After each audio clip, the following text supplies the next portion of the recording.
라이트닝 노드를 운영하는데 반드시 알아야 되는 유동성에 대한 개념을 살펴보도록 하겠습니다. 제가 라이트닝 노드 설명할 때 유동성 개념을 설명드리긴 했는데 이 유동성만 따로 설명을 다시 좀 드려야 될 것 같습니다. 자, 일단 저는 100만 사토시를 가지고 채널을 만들었다고 이전 영상에서 설명드렸습니다.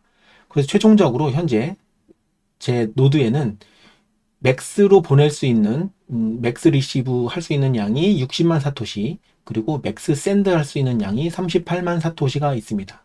자, 이게 왼쪽에 있는 맥스 샌드 할 수 있는 것이 아웃바운드 리퀴디티라고 이렇게 부르고요.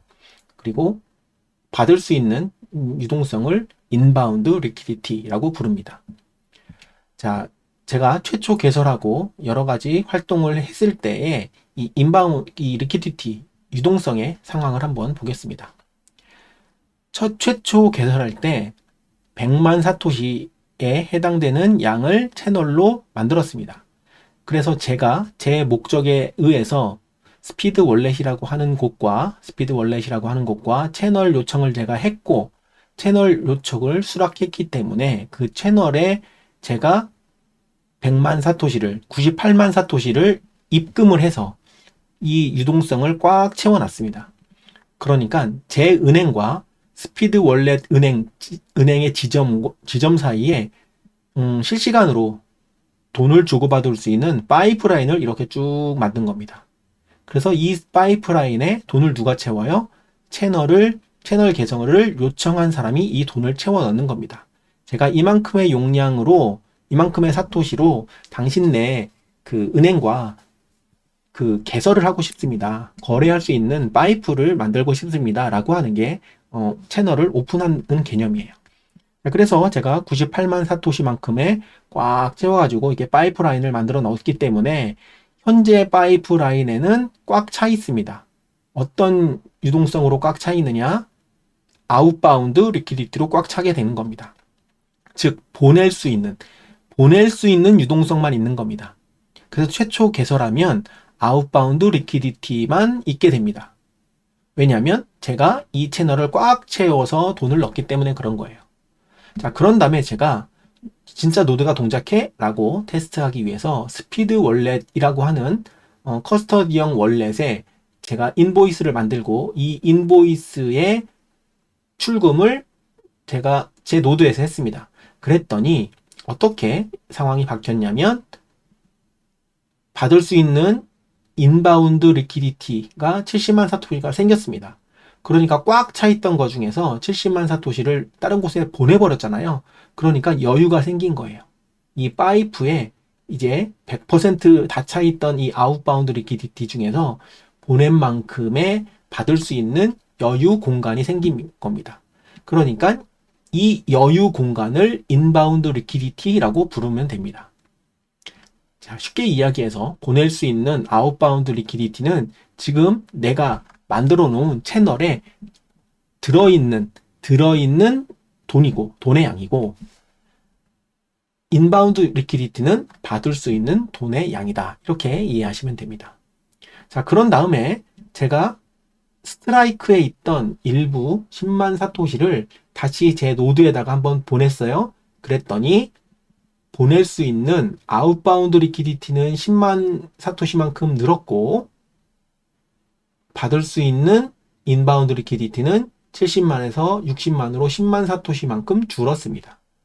빈 공간이 줄었고 내 은행 속 잔고가 채워진 것인 거죠. 이게 유동성의 개념입니다.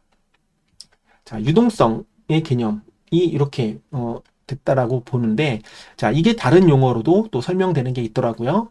RTL이라고 하는 관리 앱이 있습니다. 그래서 플로드의 비트코인 노드를 동기화시키고 라이트닝 노드를 설치한 다음에 이것의 채널이 열리면은 이 RTL이라고 하는 이런 것들을 통해서 여러 가지 관리할 수 있는 메뉴가 있는데, 이 RTL 메뉴를 가만히 보니까 이런 용어가 있어요. 로컬 캐피시티, 리모트 캐피시티. 그러니까 로컬 용량, 리모트 용량이라고 하는 표현도 나옵니다. 자, 그래서 로컬 용량은, 로컬이 뭐죠? 지금 지역이잖아요. 제 노드 속에 들어있는 제 은행 잔고가 로컬 캐피시티입니다. 그러니까 보낼 수 있는 양이니까 아웃바운드 리퀴디티랑 같은 개념이에요. 그리고 리모트 캐피시티는 지금 제가 어딘가로 보내서 원격으로 있는 용량입니다. 즉 어딘가로 제가 보내버린 것. 그래서 앞으로 채워질 수 있는 그런 리퀴디티, 인바운드 리퀴디티를 리모트 캐피시티라고 이렇게 부르기도 합니다.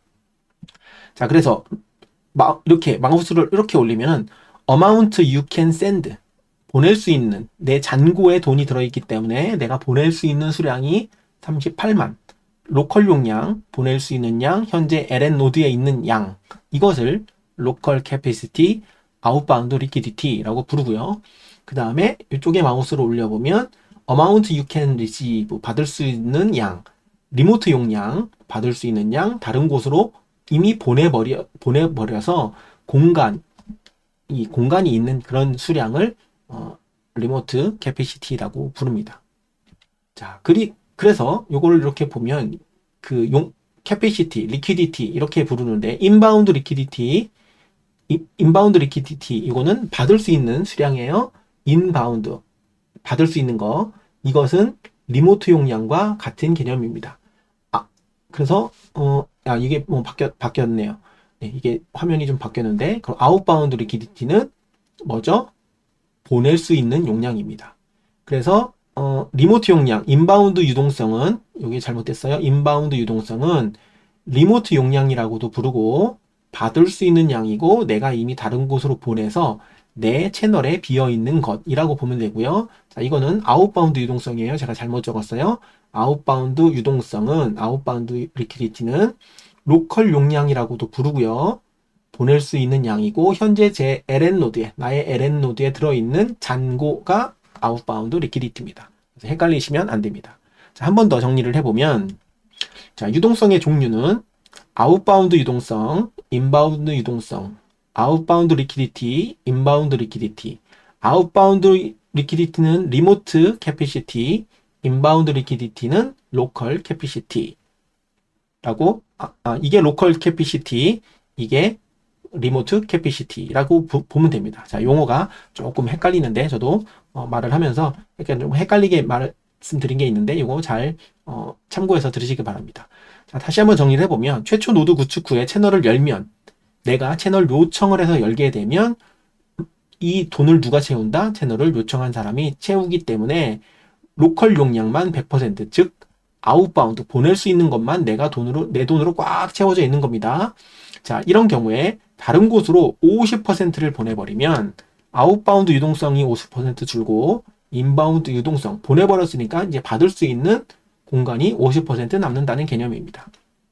자, 그런 다음에 전체 용량 중에서 20%만큼을 다시 보낸다로 보내면 20%만큼을 보냈으니까 아웃바운드 유동성, 즉 보낼 수 있는 로컬 캐피시티는 30%로 주는 거고, 이미 보냈기 때문에 밖에 있는 리모트 캐피시티, 인바운드 유동성은 70%로 늘어나게 되죠. 그러니까 70%만큼을 다른 사람이 또는 내가 이쪽에다가 잔고를 채워넣을 수 있는 겁니다.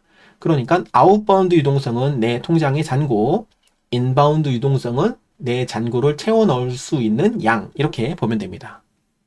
자, 여기서 퀴즈를 한번 제가 드리겠습니다. 자, 지금 화면에 있는 이런 화면의 상황에서 40만 사토시를 송금할 수 있을까요? 자, 제가 5을 세겠습니다. 하나, 둘, 셋, 넷, 5. 네, 현재 맥스 샌드로 보낼 수 있는 양이 38만, 맥스 리시브 할 수 있는 게 60만. 이게 뭐죠? 아웃바운드 유동성이 38만, 인바운드 유동성이 60만인데 이런 노드 상황에서 40만 사토시를 송금할 수 있을까라는 질문이에요. 해보겠습니다. 제가 40만 사토시만큼을 샌드 하는 걸 눌렀고 인보이스를 다른 지갑에서 제가 복사해서 이렇게 붙였습니다. 그러면 현재 잔고가 38만 4,563 사토시가 있는데 40만 사토시를 보낼 수 없겠죠. 그래서 unable to send lightning payment, insufficient balance, 잔고가 부족해서 못 보냅니다 라는 에러가 뜨게 됩니다. 즉 여기에 들어있는 즉 아웃바운드 리퀴디티는 내 통장 잔고이고 이 잔고를 넘어서서는 돈을 보낼 수가 당연히 없기 때문에 아웃바운드 유동성 이하로 보내야 된다 라고 보면 되고, 수수료를 포함해야겠죠. 자, 그런 거 기억을 하셔야 되고, 자, 다음 퀴즈입니다. 자, 동일한 상황인데 이런 상황에서 79만 사토시를 입금받을 수 있을까요? 제가 다섯을 세겠습니다. 생각해 보세요. 하나, 둘, 셋, 넷, 다섯.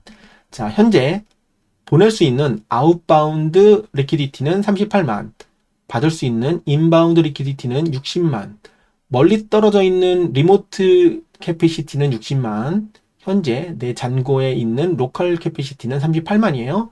그런데 밖에서 79만 사토시를 보낼 수 있을까요? 자, 제가 해보겠습니다.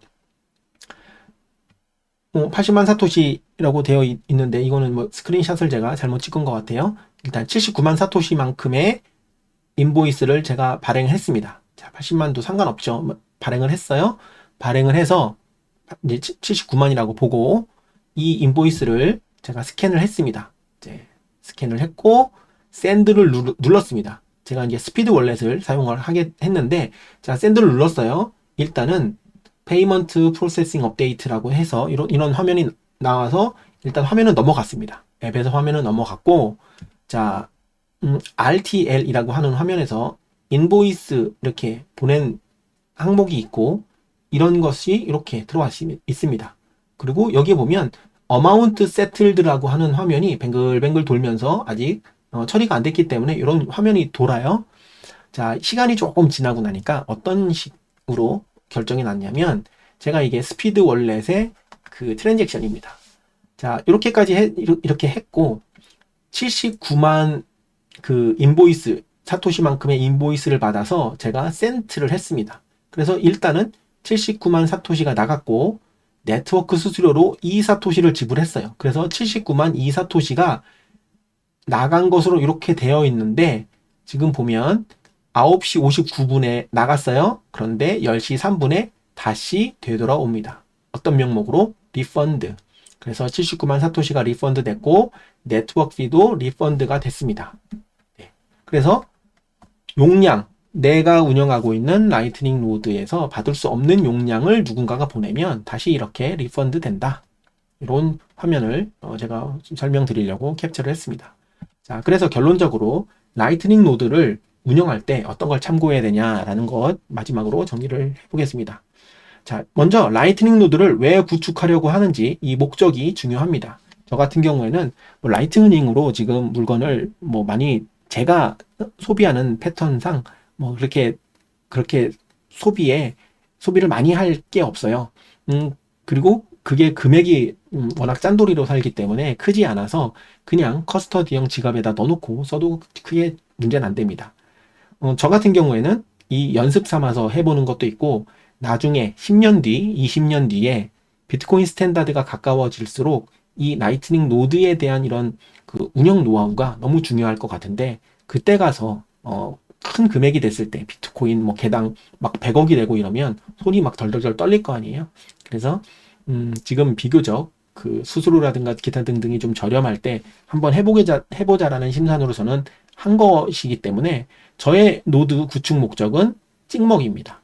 그러니까 여러분들도 라이트닝 노드를 왜 운영하는지 목적을 먼저 결정을 하시고 하셔야 됩니다. 구축을 하셔야 됩니다. 자, 만약에 라이트닝 노드를 운영해서 앞에 이렇게 보듯이 이렇게 네트워크 피라고 이제 수수료를 누군가 노드에게 지불하는 거거든요. 제 트랜잭션을 처리해준 다른 노드에게 지불을 하는 건데, 이런 수수료를 얻기 위해서, 그러니까 수익의 목적으로 라이트닝 노드를 운영하는 경우에는 생각보다 수익이 없을 수도 있습니다. 네.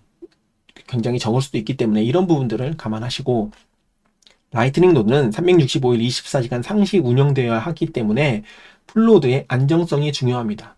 따라서 풀로드를 운영하면서 풀로드에 문제가 생겼을 때 풀로드를 살리고, 그 풀로드 위에 라이트닝 노드가 동작하기 때문에 라이트닝 노드에 문제가 생겼을 때 그거를 백업을 다시 리스토어 할 수 있는 그런 능력이 있어야 됩니다. 그렇지 그렇지 않다면 라이트닝 노드를 운영하는데 좀 어려움이 있을 수 있으니까 그냥 커스터디형 그 지갑을 이용하시는 것도 괜찮습니다.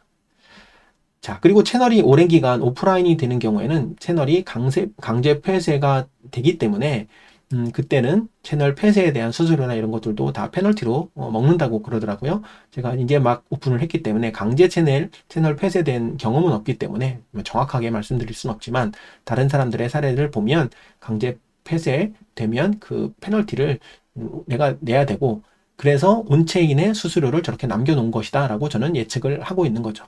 그래서 채널을 꾸준히 오프라인 되지 않게 운영을 해야 된다라는 거 제가 참고사항으로 말씀드리고 현재 기준으로 라이트닝 노드를 직접 운영하는 것은 큰 장점은 없을 수도 있습니다.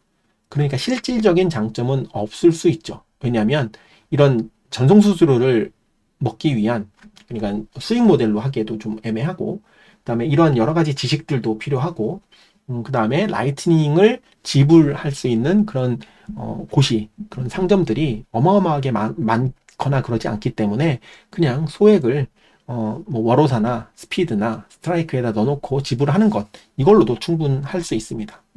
그렇기 때문에 이 목적을 결정하는 게 중요하고요. 직접 운영하는 것에 큰 장점이 없어 보이기 때문에 현재까지는 이런 부분들을 감안해서 라이트닝 노드에 관심 있는 분들은 결정을 하시면 되고 이거는 어디까지나 현재 기준이고요.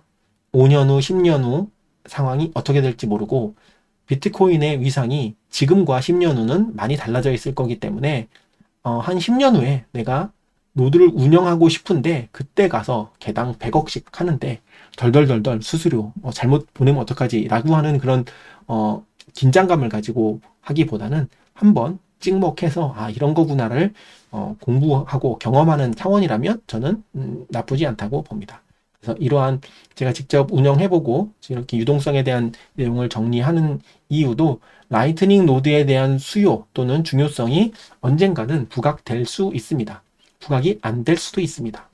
라이트닝 노드를 토스나 카카오뱅크가 운영을 해주는 그런 상황이라고 한다면 제도권으로 완전히 들어가는 것이고 일반인들 같은 경우에는 굳이 라이트닝 노드를 운영하지 않고도 비트코인 스탠다드의 혜택을 누릴 수 있겠지만 우리는 저항군의 심정으로 플러드도 운영하고 여러 가지 공부를 하는 그런 사람들이기 때문에 그런 상황이 왔을 때는 라이트닝 노드에 대한 수요가 분명히 생길 수도 있다. 이런 저는 생각이 들기 때문에 지금부터 이런 것들을 참고해서 라이트닝 노드를 운영할지 말지 결정해 보시는 것도 좋을 것 같습니다.